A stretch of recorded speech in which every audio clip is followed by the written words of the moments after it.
Karibu mwana na binti wa Mama Afrika katika kipindi kizuri, kipindi cha simulizi, na siku ya leo tunaendelea na sehemu ya 14 ya simulizi yetu, simulizi ya Namoya na Queen.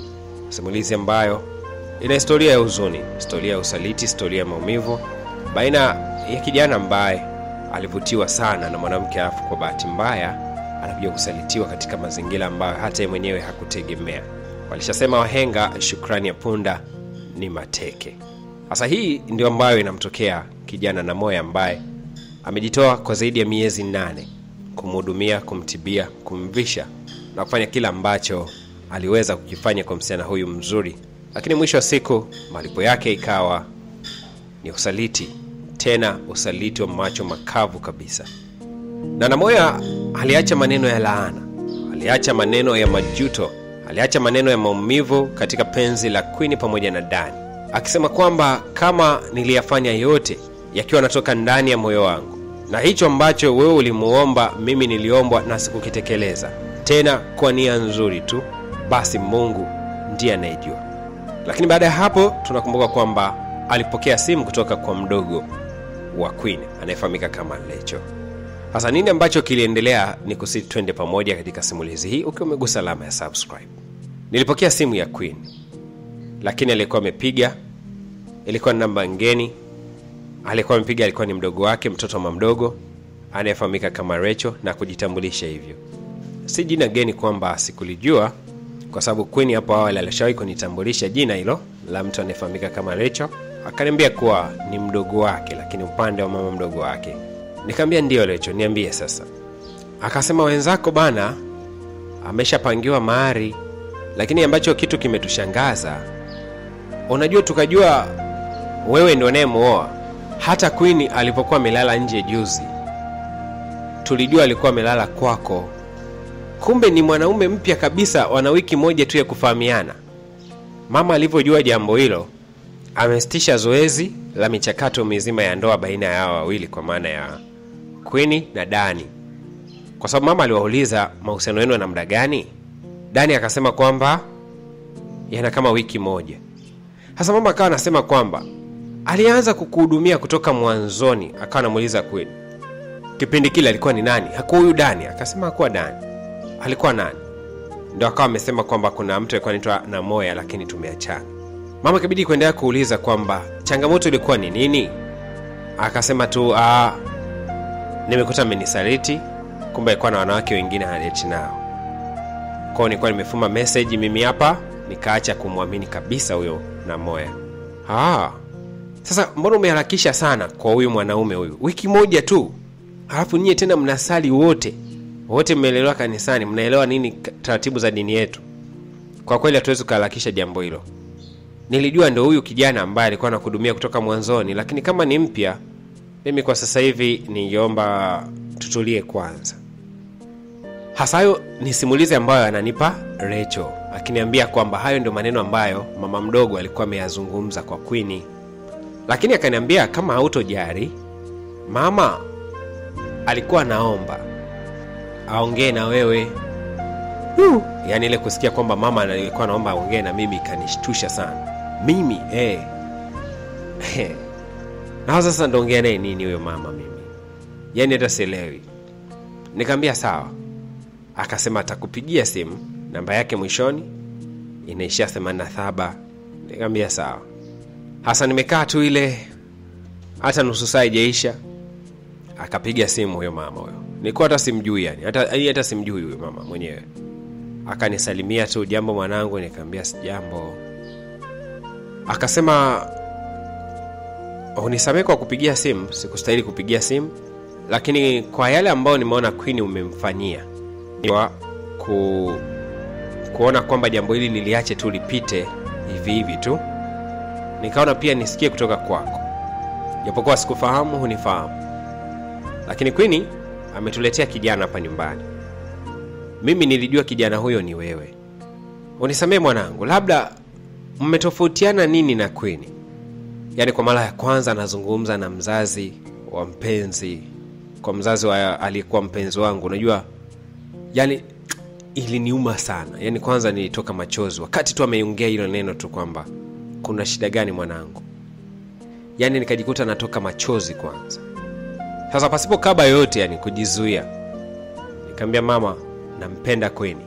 Nilimpenda Queen na nitaendelea kumpenda Queen. Sijijua lini ndaacha kumpenda, lakini katika yote ambayo yametokea Mungu mwenyewe ndo anayejua. Akaniambia, sasa mwanangu, kama ulikuwa ukimpenda Queen, kwa nini ulikuwa ukimsaliti? Hasa unajua ile kauli ya kwa nini ulikuwa unamsaliti, nikabaki kwanza nikasema unasemaje mama? Yani kwa nini ulikuwa unamsaliti sasa kama ulikuwa ukimpenda? Yani kwa nini ulikuwa unafanya hivyo sasa?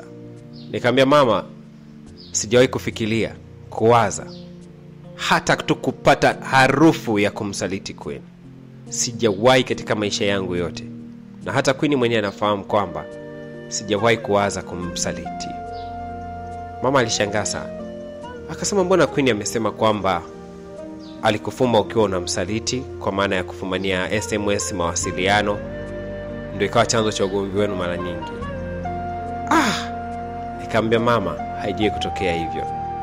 Sasa wakati namwambia mama haijui kutokea hivyo, si ndio nikajikuta naanza kumsimulia. Nikasema hapana, mimi Queen ilikuwa hivi na hivi. Sasa mama yule wakati namsimulia hichi sasa hivi anataka nirudishe nyuma. Ilikuwaje?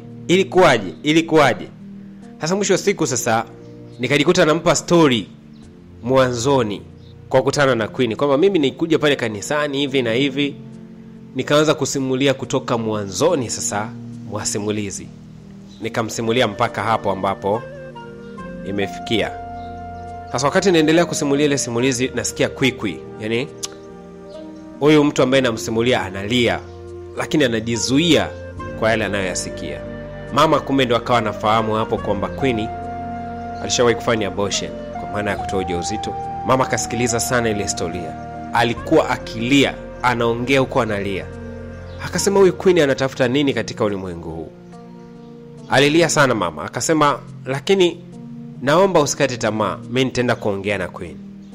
Nikamwambia mama, binafsi mimi niseme kwamba Queen akinipenda kwa sababu wewe umeongea naye, sitakuwa na amani bado. Wala Queen akikubali kuwa na mimi kwa sababu ameshawishiwa ama kuongea mtu fulani ameongea, sitakuwa na amani. Kama ndani ya moyo wake yeye atajisikia kuwa na mimi, basi atakuwa na mimi. Lakini kama ndani ya moyo wake kutokuwa hakuna mimi, basi hatakuwa na mimi. Kwa nisingependa wala sihitaji mtu yote azungumze na Queen kwa habari ya chochote kile. Mama ambaye alikuwa anasikika akiwa anatoa sauti ya kwikwi kana kwamba alikuwa akilia sana baada ya kuyasikiliza yale. Nakumbuka tu alichokisema, mwanangu, kama umempoteza huyu, basi Mungu naamini atakuja kukuandalia fungu lilo jema zaidi kuliko huyu.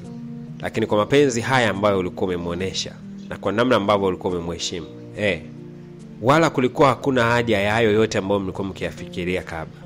Mimi nimeolewa na baba yenu hapa. Mimi nikiwa ni msabato, baba yenu akiwa hana dini kabisa. Sasa kama mngekuwa mmetushirikisha sisi ama mngekuwa mna mtindo wa kutushirikisha, wala kulikuwa hakuna cha kushindikana. Kuna namna tu ambayo sisi tungefanya jambo hilo lingewezekana. Nikamwambia mama, utusamee kwa sababu hatukufikiria kote huko. Akasema sawa, lakini nakuomba niongee na Queen. Nikamwambia hapana. Akasema sawa. Akakata simu. Nikaja kupigiwa simu kesho yake. Kumbuka kwamba Queen alikuwa amestopishwa na huyo mama mdogo wake kwamba hatakiwi kuwa na mchakato wote wa ndoa kwa sababu mapenzi yao ni mapya kabisa ya wiki, kama unakumbuka. Sasa kitendo cha kustopishwa, yule jamaa ikabidi kumtorosha sasa Queen. Akaanza kuishi naye kule ambako alikuwa amepanga. Kwa sasa Queen ikapigwa simu kule kwao ambako ni huko Tukuyu, taarifa kwamba Queen ametoroka nyumbani na kwa 100% zote amehamia kwa mwanaume. Basi bana, kutoka kipindi hicho Queen alipotoroshwa ndio ikawa mwisho wa mawasiliano baina yangu pamoja na Queen. Tukawa hatuwasiliani tena. Ikapita miezi 6 nikiwa bado nashindwa kumove on. Nina amani moyoni mwangu, lakini kufikiria habari ya mahusiano tena, kumuona mwanamke hivi kama mwanamke ni kiumbe ambaye kinaweza kawa kiaminifu, ilikuwa hiyo kitu imekufa kabisa ndani ya moyo wangu. Yani siamini tena katika kitu kinachoitwa mahusiano. Miezi 6 ikapita. Bana, nikapata safari kuingia ndani ya jiji la Dar es Salaam. Basi nikaishi huko kwa kipindi kama cha mwaka mzima. Yani mwaka mzima nikawa nimeishi Dar. Sasa bana, kuna kipindi ambacho nilipata tena safari ya kwenda Mbeya kusalimia wazazi. Basi bana, nikashuka Mbeya nikaenda nikasalimia wazazi. Hasa nilipokuwa nikisalimia wazazi kipindi hicho, nikaja kupokea simu tena ya Rachel, yule mdogo wa nani? Mdogo wa Queen. Akawa amenitafuta bana. Akaniita tu jina langu, na Moya, na jambo nataka nikwambie. Nikamwambia jambo gani? Haya, nisikilize vizuri, ingawa ni umbea ila usinitaje. Nikamwambia, kwa nini sasa unasema hivyo? Akasema, wewe nisikilize vizuri. Sasa tukutane katika sehemu ya mwisho ya simulizi yetu, sehemu ya 15, ambayo itakwenda kutupa majibu ni kitu gani ambacho Rachel alikwenda kumwambia na Moya. Tukiwa tunahitimisha kabisa simulizi yetu, sehemu ya 15 itakayokuja ndio itakwenda hitimisha kutokea hapa. Nikumbushe kwamba kama una kisa na mkasa na ungetamani kisa chako kiwe mbadala baada ya hiki, basi unaweza kunitafuta kupitia namba ya simu 0622113984. Nambari pekee ambayo unaweza kunitafuta ili kuweza kupata mawasiliano yangu na ukajua namna gani unawasilisha simulizi yako hapa studio, ama ukatupa simulizi yako nasi tukaweza kuisimulia na mtu mwingine pia aweze kujifunza kupitia simulizi yako.